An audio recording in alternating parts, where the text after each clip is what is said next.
Well, we're going to talk a little bit today about AI and its impact on music. You know, you've seen ChatGPT 4. We've shown you here what we do with it here on our show.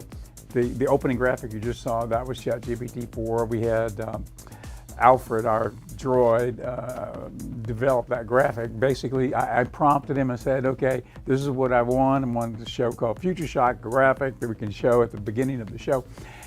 Infuse in it, you know, some ideas about the future of AI and how it's going to have an impact on the globe, blah, blah, blah. Anyway, that he sent me back a number of them. And that, the one you saw just there on the open, that's an example of text to graphic application. Okay, now there's another one out called Sora. That's also from OpenAI, where it's text to video.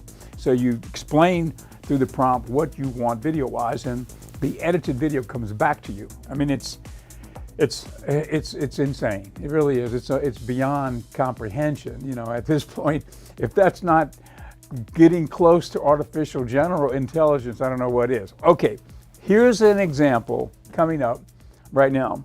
An example of one of the music apps, or let's say what AI is it's right now doing to the world of music through prompts. Now, here's an example of what some people are talking about, the end of music as we know it. Is it going to end music as we know it, and how it's composed and such by humans? Okay, here's our story. Did AI just end music? Let's take a look. This video was brought to you by Brilliant. Hi, welcome to another episode of Cold Fusion. The following song is 100% generated by AI. Come aboard to the realm of Cold Fusion's light, where curiosity ignites and minds take flight. A better future, heaven help us make a better future. Everything you hear is all artificially generated. By AI generated, I mean the lyrics, which was ChatGPT, the rhythm, the vocals. To get this output, all I did was type in a text prompt of what I wanted. There are a few revisions, but still, the result is honestly insane. And if you think that's a one-off, here's another example. I wanted a classical piece, so I typed this.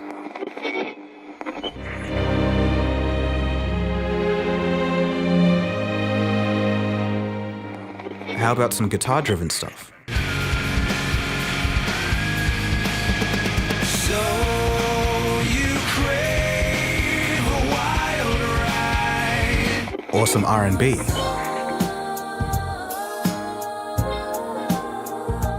Please remember me. Please remember me. Our souls, please remember me. Or some UK garage.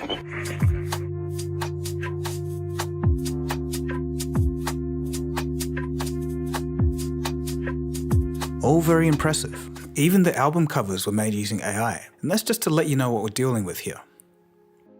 As some of you know, I've been a musician for the better part of 20 years, and a producer for a decade. If you've watched a Cold Fusion video before, you've heard some of my music. So being a technology enthusiast as well, I do have mixed feelings about this. AI has finally come to something very close to my heart. We've seen AI voice swapping that could get artists to perform songs in different genres, but this is something totally different. With this latest generation of AI music, it's not just the vocals, but the backing music, which is artificial, which in my view is much more difficult for AI to do coherently. What you just heard previously was from a platform called Udio, and it was created by a group of ex-DeepMind engineers. It's a watershed moment for AI music. And they're not the only ones. A few months ago, there was a similar application called Suno AI. In a recent video, I looked at the AI deception, and it was about how some companies are lying and overpromising the capabilities of AI. But on the flip side, I said that there's also some companies that are obfuscating the true extent of AI replacing jobs. Today's episode falls in the second category. First it was images, graphic design, writing, videos, and now finally music. It's clear that AI music systems will eventually impact those in the music industry, but how? In this episode, we explore AI music apps, what they're all about, how it works, its criticisms, and how AI could disrupt the music industry. I also had the opportunity to speak to the amazing musician and YouTuber Rick Beato to get his thoughts on this, and I also spoke to Taryn Southern, who's considered to be one of the first artists to commercially release music using AI. Alright, so on the count of 3, let's go. You are watching Cold Fusion TV. Quote, creating music is an inherently complex process, but we're streamlining that, making it more accessible and intuitive than ever before. End quote. That's from Sonos co-founder, Mikey Shulman, and it just about summarizes what these AI companies are trying to achieve. In fact, the premise of Suno and Udio is basically the same. Now anybody can create music, even though they have no prior musical knowledge. Just type a text prompt, and away you go. Users can provide subjects, instruments, feelings, and/or their custom lyrics. And in just a minute, a track is ready to play. 30 seconds for Udio and 2 minutes for Suno. Both platforms can extend tracks and provide different variations, and both are free to use right now. Some say that Udio's first version is already pretty good, better than Suno's version 3. I've used both of them to gain insight, but I ended up liking Udio's output more personally, because it was cleaner and possessed a better understanding of less typical genres. So even though the examples I've shown you and will show you are through using Udio, keep in mind that a lot of the content in this video also applies to Suno.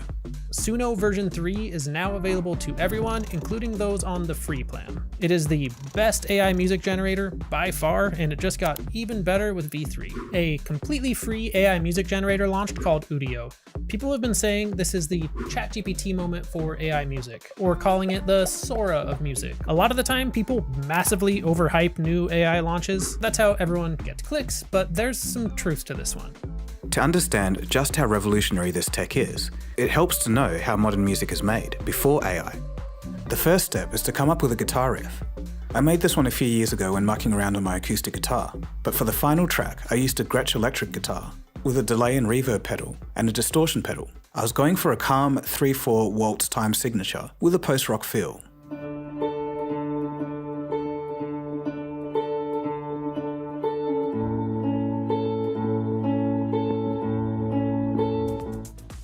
So, okay, so, you know, we've covered some incredible information, I think, over the last few weeks. Sora, we covered that. We covered DALL-E, the graphics, text-to-graphic. Now you've seen Udio and Suno, and these are two of many of the music apps, the AI music apps being released right now. So there's an example of what's happening in the world of music. Now, it's kind of insane, but it's true. It's here now, and these are even free right now.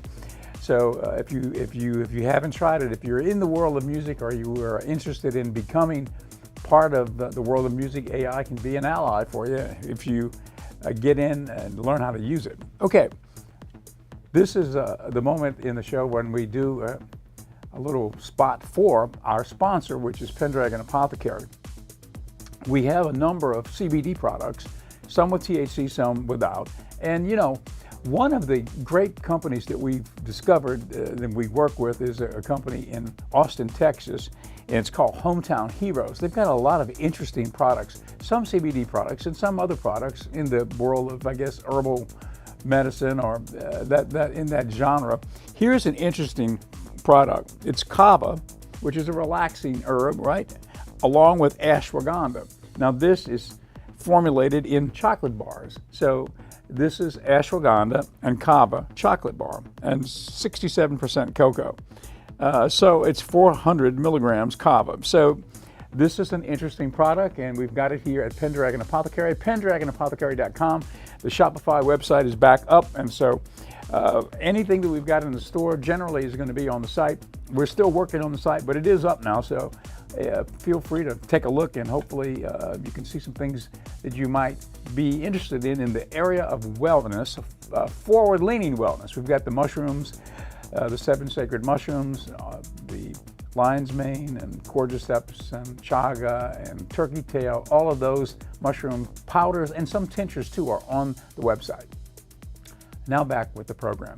Okay, as we get close to the end of the show, this is an abbreviated show, I want to mention an interesting thing. We've got a clip, maybe we'll play it tomorrow, but they announced an AI safety board recently, and a lot of people are on that board, you know, a lot of the luminaries in the world of AI. But it's very interesting, and this is I guess, a government-related edict that they need to have the AI safety board. But Elon Musk and Mark Zuckerberg are not on the board. And so there's an array of people on there, people from OpenAI. I think Sam Altman is on the board, which makes sense. But Elon Musk is not on the board. Really, I mean, I can't believe it, considering the fact that, you know, he is right at the forefront of making AI a reality across the planet, you know, from the very inception. You know, anyway, it's very, very interesting. Anyway, that's it for our show today. I think we're a little over, and we started with an abbreviated start. So anyway, we'll see you tomorrow here on Future Shock. See you then.